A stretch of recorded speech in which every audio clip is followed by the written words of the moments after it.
સપ્રેમ, સાહેબ બંદેગી, સાહેબ. અધ્યાત્મનું પ્રથમ પગથિયું એટલે વિવેક. જેમ કે નિર્ક્ષીર વિવેક. નિર એટલે અનિત્ય, ક્ષણભંગુર, નાશવંત, અને ક્ષીર એટલે શાશ્વત અને નિત્ય. નામ સુમિરનના વિષયમાં નામનો પણ નિર્ક્ષીર વિવેક કરવો ખૂબ અનિવાર્ય છે.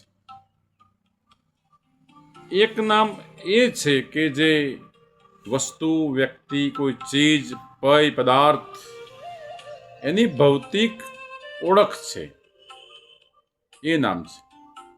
જેમ કે આપણું શરીર, આપણા શરીરનો એક રૂપ છે, એક આકાર છે, અને એટલા માટે 52 રાશિમાંથી શોધી અને આપણને એક નામ આપવામાં આવે છે. એ આપણી દૈહિક ઓળખ છે, આપણી દુનિયાવી ઓળખ છે. હવે ન્યાય આપણી સામે જ છે. આપણી સામે બિલકુલ સ્પષ્ટ વસ્તુ પડી છે કે આપણે નક્કી કરી લઈએ કે આપણો દેહ છે, નિત્ય છે, કાયમ છે ખરો. અને દેહના નાશ સાથે નામનો નાશ પણ થઈ જાય છે. એ આપણને સૂઝ હોવી જોઈએ. તો દેહની ભીતર નિત્ય શું છે, અહીં નિર્ક્ષીર વિવેક થઈ જાય છે. આ બધા નામ બને છે 52 અક્ષરોમાંથી, જે આપણે બોલાવીએ છીએ. ઓળખ માટે આપણે જેનો ઉપયોગ કરીએ છીએ શબ્દોનો.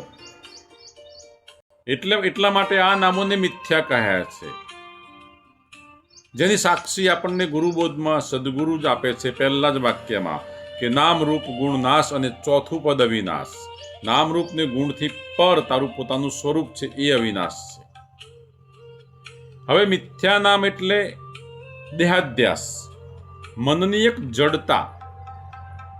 અને એના સમાધાન માટે શ્રી કૃષ્ણ અર્જુનને ઈશાવાસ્ય ઉપનિષદની અંદર ઈશાવાસ્યમિદમ સર્વ એવો બોધ આપી અને એ નામ અને રૂપની અનિત્યતા અને ક્ષણભંગુરતા સ્પષ્ટ કરીને શાશ્વત પદ પર ઠેરાવવા પ્રયત્ન કરે છે, પોતાના પદ પર લઈ જાય છે.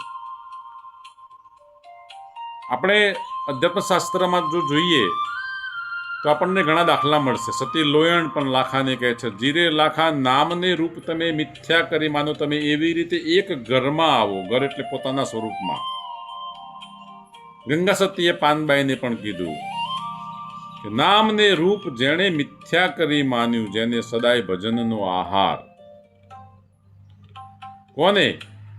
તો એ નામ અને રૂપ જેને મિથ્યા કરી પોતાના સ્વરૂપમાં જે પહોંચી ગયો છે. સદગુરુ કેશવ સાહેબ પણ એવું કહે છે, કલ્પેલાને કોરે કરો ને સાબિતની લઈ લો શાન.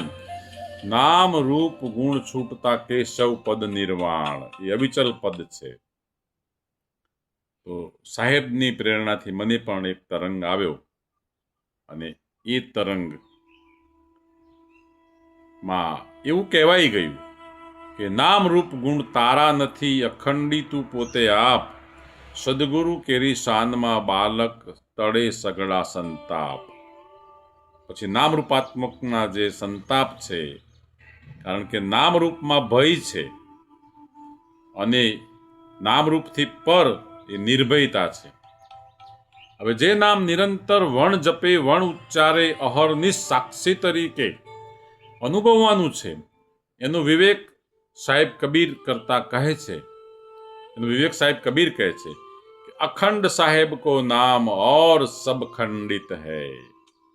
ખંડિત મેરુ સમાન પિંડ બ્રહ્માંડ હે. આ બધું ખંડિત છે. એમાં સાહેબ, ધણી, માલિક, પરમાત્મા, ખુદા, ખાવિન, ગોડ, એ જે એ નિરાકાર તત્વ છે, એ અખંડ છે. અને એમાં એવું પણ કહેવાયું કે ઓહંગ માત્રા સોહંગ કહાવે, અખંડ ધૂન મેં નિંદ્રા ન આવે. પીર પૈગંબર સભી દેવા સોહંગ માત્રાની કરી ગયા સેવા. બ્રહ્મા શંકર ગોરખ જ્ઞાની સોહંગ માત્રા કા થઈ ગયા ધ્યાની. 8 કરોડ વિષ્ણુ કહાવે, સોહંગ માત્રા કા ધ્યાન લગાવે. સૂજે ઘર તો સમજ કે રહેના, ઘર બૂજે તો મુક્તિ પાવે. એ સોહંગ એટલે એ સોહમ શબ્દની વાત નથી કરી, કે સુહંગ એક ભીતરના એક આવિષ્કારની વાત થઈ છે. અને શિવજીએ પાર્વતીને પણ આ વાત કરી હતી. સોહમ સોહમ જપો ઉમિયાજી શિવજીએ નામ સુનાયો હૈ, જપો જંપા જપો ગાયત્રી જન્મ મરણ બે મિટાયો હૈ. એમાં આખી પરંપરા શિવજીએ પાર્વતીને સમજાવેલી છે. એટલે આ તો લખ્યું લખાય એમ નથી, એટલે ગ્રંથશાસ્ત્રોમાં શોધવાથી નહીં મળે. વાંચ્યું વંચાય એમ નથી, કોરા કાગળ વાંચવાની વાત છે. એ નામ કોરા કાગળમાં છે. કોઈ દેખંદા, કોઈ પરખંદા, કોઈ નિરખંદા એવા અનુભવી જ્યારે મળી જાય, એનું સાનિધ્ય મળી જાય, ત્યારે એ શાનમાં સમજાઈ જાય એમ છે. શબ્દ વગરની શાન છે ને અક્ષર વગરની વાત છે. ત્યાં સાહેબ કબીરે આપણને ફરી પાછો ઈશારો કરતા કીધું કે નામ સે મિલાના કોઈ સાધુભાઈ, નામ સે મિલાના કોઈ. એવો કોઈ નામનો પ્રતાપી મને ન મળ્યો. જ્ઞાની મર ગયા જ્ઞાન ભરોસે, સકલ ભરમ ના ખોઈ. દાની મર ગયા દાન ભરોસે, કોડી લખ ગિન કોઈ. ધ્યાની મર ગયા ધ્યાન ભરોસે, ઉલટી પવન ચડાઈ. તપસી મર ગયા તપ ભરોસે, નાહક ગયા થકાઈ.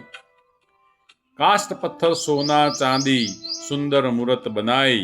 ना मस्जिद में ना मंदिर में, तीर्थ व्रत में नाई. पूजत पूजत सदगुरु मिल गया, सकल भ्रमणा ढोई. कहे कबीर साहेब नाम की महिमा, आप मीटे गम હોય.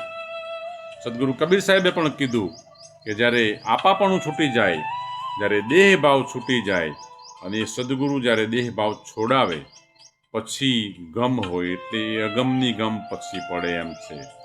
સારાંશ એ છે કે આનો મૂળ તત્વ, આનું રહસ્ય એ છે, મૂળ સત્વ એ છે કે દેહ ભાવ છોડી અને ભીતરના નીચ તત્વ સાથે સુરતાનો તાર સાધવાનો છે.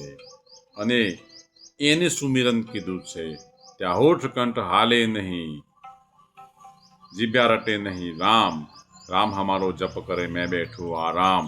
એ સ્થિતિ સાક્ષી ભાવે નિરખતા નિરખતા રહી ને શૂન્યતા એક એવી પરમ અવસ્થા, પરાકાષ્ઠામય અવસ્થા, એ જ્યારે પ્રાપ્ત થાય એ આપણું મૂળ પરમ લક્ષ્ય છે. અને એટલે ઘણી સાખીઓમાં એ નામના મહિમાની વાતો થઈ છે કે નામ સમોવડ કોઈ નહીં, જપ તપ તીરથ વ્રત યોગ. નામે પાતક છૂટીએ, નામે નાશે રોગ. એ નામ લિયા તો સબ લિયા, સકલ શાસ્ત્ર કો ભેદ. બિના નામે નરકે ગયા પટીગુની ચારો વેદ. એ નામનો પ્રસાદ નથી મળ્યો તો નર્ક સામે 84 છે. કેશવ મટી કલ્પના, થયો અંતરમાં ઉજાસ. અબ નામ રૂપ હૈ નહીં, હૈ પૂરણ બ્રહ્મ પ્રકાશ. અને એ નામ તો નૈનું મેં રમ રહા, જાને વિરલા કોઈ. જાકો સતગુરુ ભેટિયા, તાકો માલમ હોય. પણ કોને મળે? એ પ્યાસી હોય. એ નામ મિલાવે રૂપ કો, જો જન ખોજી હોય. જબ વહ રૂપ હૃદય બસે, ફિર ક્ષુધા રહે નહીં કોઈ. પછી એની તૃષા,